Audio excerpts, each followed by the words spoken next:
आज का जो हमारा टॉपिक है वो करंट अफेयर्स पर आधारित है, जिसमें हम करंट अफेयर्स पर आधारित प्रश्नों को हल करते हैं। पहला प्रश्न है कि बॉर्डर गावस्कर ट्रॉफी 2024-25 में सर्वाधिक विकेट लेने वाला गेंदबाज कौन था? ऑप्शन है Jasprit Bumrah, Pat Cummins, Scott Boland या अक्षर पटेल। तो जो इसका सही जो आंसर है वो है ए ऑप्शन, जसप्रीत बुमराह। जसप्रीत बुमराह ने ही, ठीक है, जसप्रीत बुमराह जो थे उन्होंने कुल मिला के 32 विकेट लिए थे और सबसे अधिक विकेट लेने वाले गेंदबाज बने। यह ट्रॉफी जो है वो ऑस्ट्रेलिया ने भारत को 3-1 से हराकर जीती थी। 2014-15 के बाद बॉर्डर गावस्कर ट्रॉफी में ऑस्ट्रेलिया की पहली जीत है, ठीक है। और बॉर्डर गावस्कर ट्रॉफी की शुरुआत जो है वो 1996 और 97 में हुई थी। तो सही आंसर जो है वो ए ऑप्शन, ठीक है। अगला प्रश्न है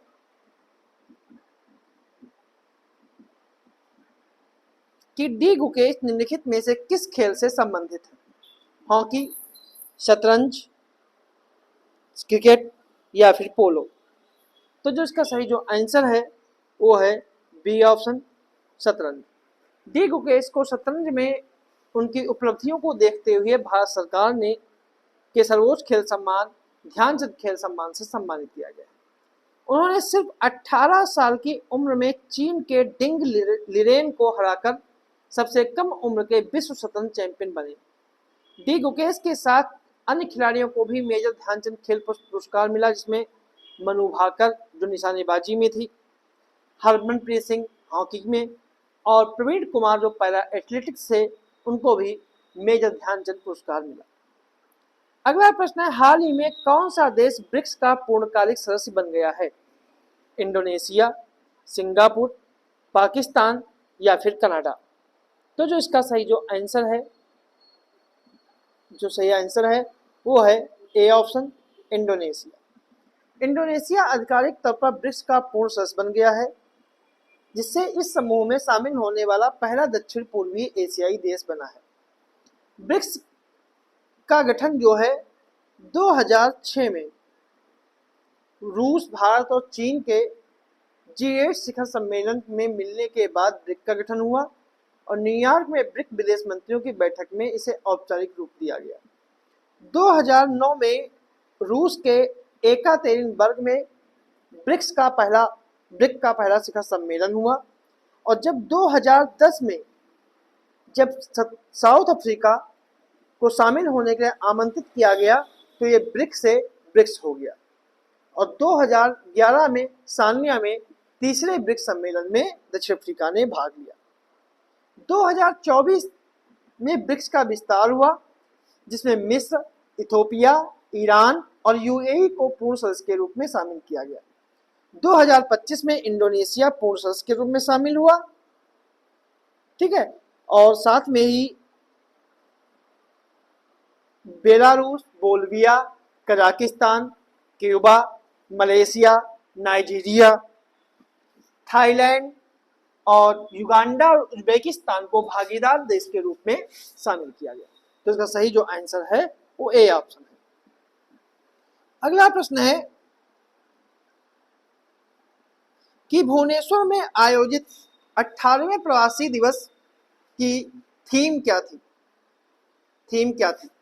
पहला है विकसित भारत में प्रवासी भारतीयों का योगदान, आत्मनिर्भर भारत में योगदान, प्रवासी अमृत काल में भारत की प्रगति के लिए विश्वसनीय भागीदार या नए भारत के निर्माण में प्रवासी भारतीयों की भूमिका।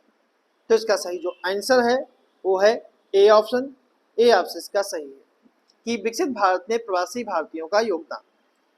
8 से 10 जनवरी 2025 को उड़ीसा के भुवनेश्वर में 18वें प्रवासी भारतीय दिवस मनाया गया और पहला प्रवासी भारतीय दिवस जो था वो 2003 में नई दिल्ली में मनाया गया था। 9 जनवरी की तारीख को महात्मा गांधी के 9 जनवरी 1915 को दक्षिण अफ्रीका से भारत लौटने के उपलक्ष्य में से चुना गया।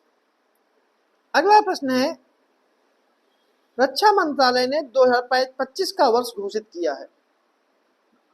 प्रदर्शन का वर्ष, स्वदेशीकरण का वर्ष, सुधारों का वर्ष या फिर आधुनिकीकरण का वर्ष? जो इसका सही जो आंसर है वो है सी ऑप्शन, सुधारों का वर्ष। रक्षा मंत्रालय ने 2025 को सुधारों का वर्ष घोषित किया है।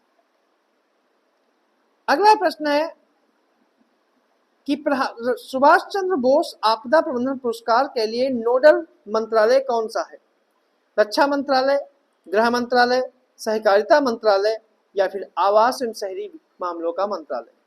तो इसका सही जो आंसर है वो है ए ऑप्शन, इसका सही आंसर जो है वो है बी ऑप्शन, गृह मंत्रालय। गृह मंत्रालय सुभाष चंद्र बोस आपदा प्रबंधन पुरस्कार के लिए नोडल मंत्रालय है। अगला प्रश्न है, हाल ही में चर्चा में रहा माउंट मैकिंले निम्नलिखित में से किस देश में स्थित है? अमेरिका, मैक्सिको, चीन या फिर ब्राजील? तो इसका सही जो आंसर है वो है ए ऑप्शन, अमेरिका। अलास्का में स्थित माउंट मैकिंले, जिसे डेनाली पर्वत भी कहा जाता है, डोनाल्ड ट्रंप के कार्यकारी आदेश के कारण इसका नाम डेनाली का नाम फिर से बदलकर माउंट मैकिंले कर दिया गया। इससे पहले बराक ओबामा ने 2015 में माउंट मैकिंले का नाम बदलकर डेनाली किया था। इसी तरह डोनाल्ड ट्रंप ने मैक्सिको की खाड़ी का नाम बदलकर अमेरिका की खाड़ी कर दिया है। अगला प्रश्न है, प्रौद्योगिकी संवाद के प्रथम संस्करण का आयोजन किसने किया है? गृह मंत्रालय और भारतीय विज्ञान संस्थान बेंगलोर, विज्ञान और प्रौद्योगिकी मंत्रालय और भारतीय विज्ञान संस्थान बेंगलोर, विदेश मंत्रालय और भारतीय विज्ञान संस्थान बेंगलोर या इलेक्ट्रॉनिक्स एवं सूचना प्रौद्योगिकी मंत्रालय और भारतीय विज्ञान संस्थान बेंगलोर? तो किसने आयोजित किया है? तो इसका सही जो आंसर है वो हमारा है सी ऑप्शन, विदेश मंत्रालय और भारतीय विज्ञान संस्थान बेंगलोर ने इसका आयोजन किया है। और इसका मुख्य ध्यान जो था वो प्रौद्योगिकी कूटनीति पर आधारित था, इसमें एआई और क्वांटम प्रौद्योगिकी पर चर्चा खासकर हुई थी। अगला प्रश्न है, निम्नलिखित में से कौन सा विकल्प PSLV 16 के द्वारा प्रक्षेपित स्पेस डॉकिंग एक्सपेरिमेंट के मिशन में SDX-01, SDX-02 उपग्रहों के पदनामों को सही रूप से दर्शाता है? ऑप्शन है चेजर और टारगेट, मॉनिटर और रिले, सेंडर और रिसीवर, ऑब्जेक्टर और ट्रैकर। तो इसका सही जो आंसर है वो हमारा है ए ऑप्शन, चेजर और टारगेट। इसरो ने 30 दिसंबर 2024 को PSLV C-16 रॉकेट के माध्यम से स्पेडेक्स मिशन को लॉन्च किया, जिसमें 2 उपग्रह शामिल थे, SDX-01 और SDX-02। चेजर और टारगेट के साथ डॉक करने के को यह मैनुअल निर्धारित करता है जो एक दूसरे को जोड़ते थे। 16 जनवरी 2025 को सफल डॉकिंग हुई और भारत ने अपने अंतरिक्ष मिशनों के लिए अपने आप को और मजबूत किया। स्पेडेक्स अंतरिक्ष यान को श्री हरिकोटा के सतीश धवन अंतरिक्ष केंद्र से PSLV C-16 के द्वारा लॉन्च किया गया था। तो सही आंसर जो है वो ये ऑप्शन। अगला प्रश्न है कि हाल ही में प्रसार भारती के द्वारा लॉन्च किए गए OTT प्लेटफॉर्म का नाम क्या है? ऑप्शन है बुनियाद, भारत स्ट्रीम, वेब्स और भारत क्लिक। तो जो इसका सही जो आंसर है वो आपका है सी ऑप्शन, वेब्स। अगला प्रश्न है कि आर्थिक मामलों में मंत्रिमंडलीय समिति ने 2025-26 के लिए कच्चे जूट के न्यूनतम समर्थन मूल्य में कितनी बढ़ोतरी की घोषणा की है? 320, 330, 315 या फिर 310? तो जो इसका सही जो आंसर है वो आपका है 315, मतलब सी ऑप्शन का जो है वो सही है। इसमें कच्चे जूट की न्यूनतम समर्थन मूल्य में 315 के रुपए की बढ़ोतरी की है। पहले जो इसकी कीमत थी वो 5,335 थी और वर्तमान में ये बढ़कर जो है वो 5,650 हो गई। ठीक है, 5,650 हो गई। सही आंसर जो है इसका सी ऑप्शन। अगला प्रश्न है, निम्नलिखित में से किसे वर्ष 2025 में मरणोपरांत पद्म विभूषण पुरस्कार नहीं दिया गया? श्री एम टी वासुदेवन नायर को, श्री ओसामू सुजुकी को, श्रीमती शारदा सिन्हा को, दोवुर नागेश्वर रेड्डी को। तो जो इसका सही जो आंसर है वो है आपका डी ऑप्शन, दोवुर नागेश्वर रेड्डी को। 2025 के पद्म पुरस्कारों में एम टी वासुदेवन नायर को शिक्षा, साहित्य और केरल के रहने वाले हैं, इनको दिया गया था। ओसामू सुजुकी को व्यापार उद्योग के लिए गया, जापान के थे। शारदा सिन्हा जो है वो कला से बिलोंग करती हैं और ये बिहार से संबंधित हैं। तो इन लोगों को मरणोपरांत पद्म विभूषण पुरस्कार दिया गया। इस वर्ष जो है वो 23 महिलाएं विजेता हैं, जिसमें 10 जो है वो विदेशी हैं और 13 जो हैं वो मरणोपरांत है। अगला प्रश्न है कि गणतंत्र दिवस परेड 2025 में निर्णायकों की श्रेणी में किस राज्य की झांकी को पहला पुरस्कार मिला? उत्तर प्रदेश, त्रिपुरा, आंध्र प्रदेश या फिर बिहार? तो जो इसका सही जो आंसर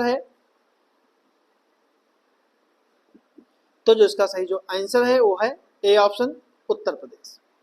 गणतंत्र दिवस परेड में उत्तर प्रदेश की झांकी महाकुंभ 2025 स्वर्णिम भारत विरासत और विकास को पहला पुरस्कार मिला। उत्तर प्रदेश के बाद दूसरा स्थान प्राप्त किया था त्रिपुरा ने, तीसरा स्थान प्राप्त किया था आंध्र प्रदेश ने। आंध्र प्रदेश ने लकड़ी के खिलौने जो पर्यावरण के अनुकूल थे और त्रिपुरा में खारची पूजा से संबंधित थी। अगला प्रश्न है, सी बॉक्स पोर्टल के संबंध में कौन सा कथन गलत है? सी बॉक्स पोर्टल के संबंध में कौन सा कथन गलत है? पहला है कि कार्यस्थल पर महिलाओं के यौन उत्पीड़न की रोकथाम संबंधी अधिनियम के विभिन्न प्रावधानों के बेहतर कार्यान्वयन में मदद करने के लिए डिजाइन की गई एक ऑनलाइन प्रणाली है। दूसरा है यह महिला और बाल विकास मंत्रालय की एक पहल है। तीसरा है इस पोर्टल पर शिकायत केवल पीड़ित महिलाएं दर्ज कर सकती है। और चौथा है यह यौन उत्पीड़न से संबंधित शिकायतों की निगरानी करने में मदद करता है। तो कौन सा जो है सही है? सही नहीं है। तो इसका सही जो आंसर है वो आपका है सी ऑप्शन, कि यह शिकायत कर पीड़ित महिला दर्ज कर सकती है, ऐसा नहीं है। या किसी भी महिला को अधिकार देता है कि वह शिकायत को दर्ज कर सके, चाहे वह अपनी सहकर्मी की शिकायत करनी हो या मित्र या किसी का प्रतिनिधि बनकर भी वो शिकायत दर्ज करा सकते हैं। अगला प्रश्न है, किस राज्य की सरकार को उसकी शासन अपल्यादारी पहल के लिए स्कॉच पुरस्कार प्राप्त हुआ? महाराष्ट्र, राजस्थान, तमिलनाडु या फिर बिहार? तो जो इसका सही जो आंसर है वो है ए ऑप्शन, महाराष्ट्र। महाराष्ट्र सरकार की शासन अपल्यादारी यानी सरकार आपके द्वार पहल के लिए 30 नवंबर 2024 को स्कॉच पुरस्कार को दिया गया। अगला प्रश्न है कि किस मंत्रालय ने वन नेशन वन सब्सक्रिप्शन योजना शुरू की है? सूक्ष्म लघु एवं मध्यम उद्यम मंत्रालय, नवीन और नवीनकरणीय ऊर्जा मंत्रालय, संचार मंत्रालय या शिक्षा मंत्रालय? तो जिसका सही जो आंसर है वो है डी ऑप्शन, शिक्षा मंत्रालय। अगला प्रश्न है, भारतीय रिजर्व बैंक के 26वें गवर्नर के रूप में किसे नियुक्त किया गया है? संजय मल्होत्रा, अजय सेठ, जय शाह या फिर के संजय मूर्ति? तो इसका सही जो आंसर है वो है ए ऑप्शन, संजय मल्होत्रा। भारत सरकार के राजस्व सचिव संजय मल्होत्रा को 9 दिसंबर 2024 को आरबीआई का नया गवर्नर नियुक्त किया गया है और उन्होंने शक्तिकांत दास का स्थान लिया है और उनका कार्यकाल जो है वो 3 वर्ष का होगा। अगला प्रश्न है, बुर्किना फासो के प्रधानमंत्री के रूप में किसे नियुक्त किया गया है? मिखाइल कवेलसिवली, रिमतालबा जीन एमेनुअल ओए ड्रागो, नतुम्बो नंदी नंदुरतवा या फिर इब्राहिम ट्रावेरे। तो इसका सही जो आंसर है वो है बी ऑप्शन, रिमतालबा जीन एमेनुअल ओयोड्रागो। ओयोड्रागो को 7 दिसंबर 2024 को बुर्किना फासो का नया प्रधानमंत्री नियुक्त किया गया है। यह नियुक्ति राष्ट्रपति इब्राहिम ट्राओरे के द्वारा पिछली सरकार को बर्खास्त करने के बाद यह नियुक्ति की गई।